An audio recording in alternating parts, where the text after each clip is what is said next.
साथियों नमस्ते। आज आप मेरे साथ 4.1 का पार्ट 2 करने वाले हैं। साथियों क्या है ना कि पार्ट 1 में मैंने इसके पुराने प्रश्न कराए थे और पार्ट 2 में ये 5वें से आगे वाले प्रश्न करने वाले हैं। साथियों तो चलो अपन इसको हल करते हैं। तो एक बात सुनना, देखिए क्या है ना कि सारणिकों के मान ज्ञात करने हैं। देखिए साथियों क्या है ना, सारणिकों का मान सिर्फ 2/2 के आव्यूह का ही होता है। जैसे कि एक साथियों आप देख सकते हैं, ये क्या है ना 3/3 का आव्यूह है। लेकिन होता क्या है ना कि 2/2 के आव्यूहों का ही सारणिक अपन ज्ञात कर सकते हैं। ठीक है ना मेरे साथियों। बोले तो अपन इसको क्या कह सकते हैं, सारणिकों को अपन कहते हैं मॉडुलस, है ना। ये मॉडुलस का चिन्ह है साथियों, आप जस्ट समझ सकते हैं थोड़ी बहुत। देखिए तो अपन अब करेंगे क्या कि ये एक 3/3 का है तो अपन ना इसको 2/2 के सारणिकों में बदलेंगे। 2/2 के उप सारणिकों में, सारणिक नहीं उप सारणिकों में। तो उप सारणिकों में कैसे बदलेंगे, जरा एक बात ध्यान से देखिएगा। देखिए मैंने आपको बताया कि ये है R1, मतलब पंक्ति 1 पंक्ति 2, रो 1 रो 2 C1 C2 यानी वो क्या कहते हैं कॉलम 1 कॉलम 2। ठीक है ना साथियों। अब देखिए जरा अपन उप सारणिकों में बदलेंगे तो ये 3 उप सारणिक बदलेंगे। कौन कौन से, ये देखिए एक तो प्लस का होगा। ये देखिए पहले मैं आपको संरचना बता देता हूँ, उसके आगे समझाऊंगा। एक माइनस का सारणिक होगा बीच वाला, और फिर उसके बाद वाला प्लस का सारणिक होगा। ठीक है ना साथियों, का सारणिक होगा प्लस का सारणिक होगा। अब देखिए अपन को क्या करना है, अपन ने पहली पंक्ति के आधार पर किया है। तो देखिए पहली पंक्ति का पहला अवयव है 3, तो पहले वाले सारणिक में अपन 3 लिख देंगे।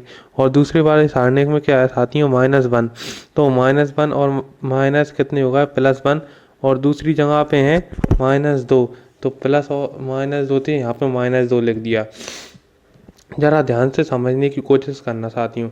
अपन क्या है ना इस 3/3 के सारणिक को 2/2 के सारणिक में बदलना, 2/2 के सारणिक में बदलना चाहते हैं। तो अपन कैसे बदलेंगे, अपन लिखेंगे पहली पंक्ति के आधार पर प्रसार करने पर। पहली पंक्ति के आधार पर प्रसार करेंगे तो होगा ये कि देखिए अपन ने ये बना लिए हैं, जरा देखना। देखिए फिर क्या अपन ऐसे करते हैं जिस अवयव, हाँ और साथियों क्या है ना कि इन अवयवों के अंदर का मान ज्ञात करने के लिए करते हैं ये है कि जो अवयव होता है ना उस अवयव वाली स्तंभ और पंक्ति दोनों को छुपा लेते हैं। मतलब जैसे 3 का था, 3 का स्तंभ और पंक्ति दोनों छुपा ली, और उसका जो बचा था वो सारणिक हो गया। वो 2/2 का सारणिक वहाँ पे लिख सकते हैं, जैसा कि आप देख सकते हैं। इसी तरह से ज्ञात करते हैं और फिर इनका आपस में गुणा भाग कर देते हैं, जो बचता है अपन देखिए। अब मैं इस वाले प्रश्न में आपको और अच्छी तरह समझाता हूँ। फिर भी अपन इसमें वही लिखेंगे पहली पंक्ति द्वारा मतलब R1 द्वारा प्रसार करने पर। ठीक है ना साथियों। इसमें होगा क्या साथियों, इसमें सारणिक बन जाएंगे पहली पंक्ति वाले। देखिए क्या होता है ना, सारणी का संरचना कुछ इस प्रकार होती है, मैंने आपको बताई दी था कि पहले प्लस आता है, फिर माइनस आता है, फिर प्लस आता है। ठीक है ना मेरे साथियों। अब ध्यान देखना, देखिए क्या है ना, अपन पहली पंक्ति के आधार पर करेंगे तो पहली पंक्ति में पहला अवयव 3 है तो एक 3 आ जाएगा। ठीक है ना साथियों। ये यहाँ देखिए यहाँ पे 3 आएगा। अब देखिए यहाँ पे क्या आएगा, यहाँ पे -4 आएगा, जो कि ब्रैकेट में लिखा होगा -4। ठीक है ना साथियों। और यहाँ पे क्या आएगा साथियों, यहाँ पे 5 लिखा होगा, क्योंकि ये पंक्ति का तीसरा अवयव है और ये तीसरा उप सारणिक है। ठीक है ना मेरे साथियों। अब देखिए यहाँ पे -4 ये प्लस के 4 होगा। ठीक है ना साथियों।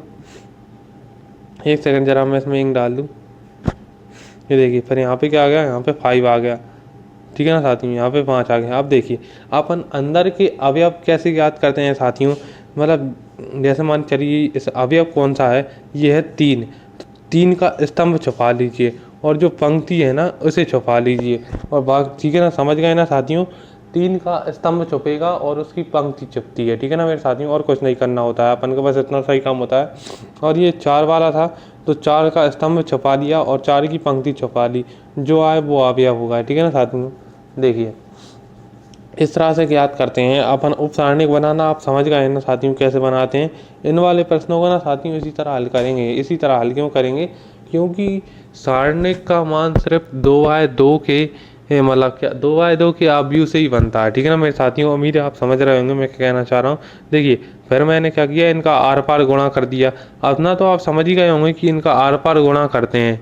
पिछली वाली वीडियो आप देख के ही आए होंगे, नहीं देख के आए तो जाके देखिएगा, मैंने उसकी लिंक है ना आपको डिस्क्रिप्शन में दे दी है। ये देखिए साथियों इसका जो आंसर आ रहा है ना वो है 46। ठीक है ना साथियों। अब देखिए साथियों, आगे वाला प्रश्न का भी इसी तरह से हल करना है। इसके देखिए मैंने पहले से ही इसके क्या कर रखे हैं, सारणिक की संरचना तो बना ही ली थी। इतना इतना तो आप समझ ही चुके होंगे पिछले 2 प्रश्नों में। अपन को सिर्फ ये लिखना है R1 के, साथियों सिर्फ और सिर्फ पहली पंक्ति से ही करना आप लोग। मैं आपकी जानकारी के लिए बताऊं, अगर आपको किसी झमेले में नहीं पड़ना तो आप पहली पंक्ति से ही हल कीजिएगा, मतलब ठीक है, प्रसार कीजिएगा, ठीक है ना साथियों।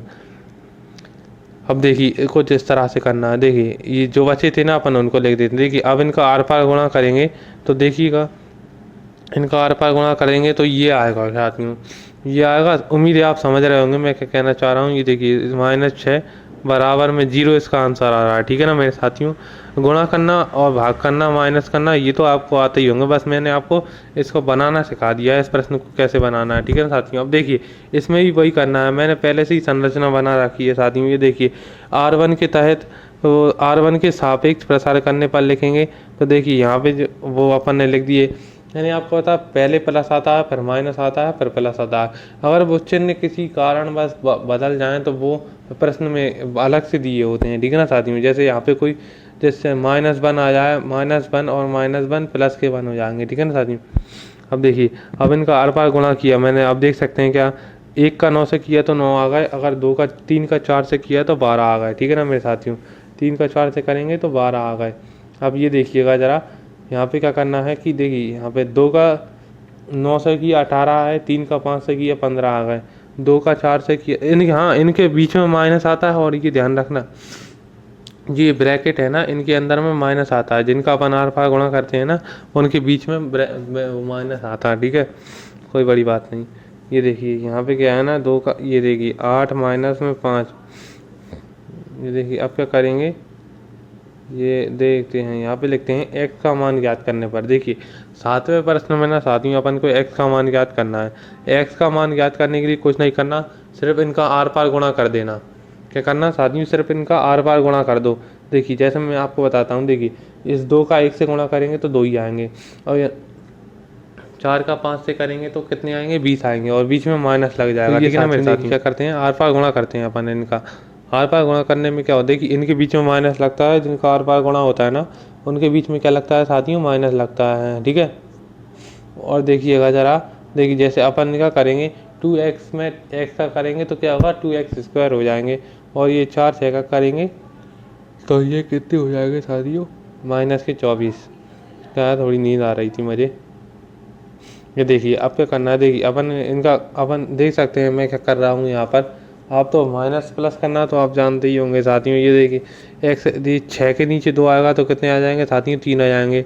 और यहाँ पे अब अपने पास क्या बचा, x बराबर में स्क्वायर था तो अंडर रूट लग गया, और हाँ प्लस माइनस का अंडर रूट लगेगा, का अंडर रूट प्लस माइनस का। अब देखिए साथियों इसके बाद सिर्फ एक ओटी और है। ये देखिए अपन उसको और हल करा देते हैं, इसी तर्ज पर उसको भी हल करना है। देखिए साथियों क्या करेंगे, अपन को इसमें भी क्या x का मान ही ज्ञात करना है, तो अपन इनका आर पार गुणा कर देंगे साथियों। इसका आंसर b वाला आएगा, जो कि कितना है मैं देखना भूल गया।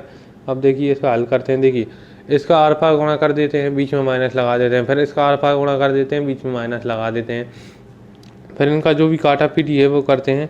काटा पीटी करने पर अपना जो आंसर आएगा ना साथियों, वही इसका आंसर है। देखिए इसमें बी वाला ये आता भी है साथियों, इम्पोर्टेंट है थोड़ा, कि इसका जो बी वाला ऑप्शन है ना वो अपना आंसर होगा, ठीक है ना मेरे साथियों। चलो मिलते हैं आपको अगली वीडियो में, धन्यवाद साथियों।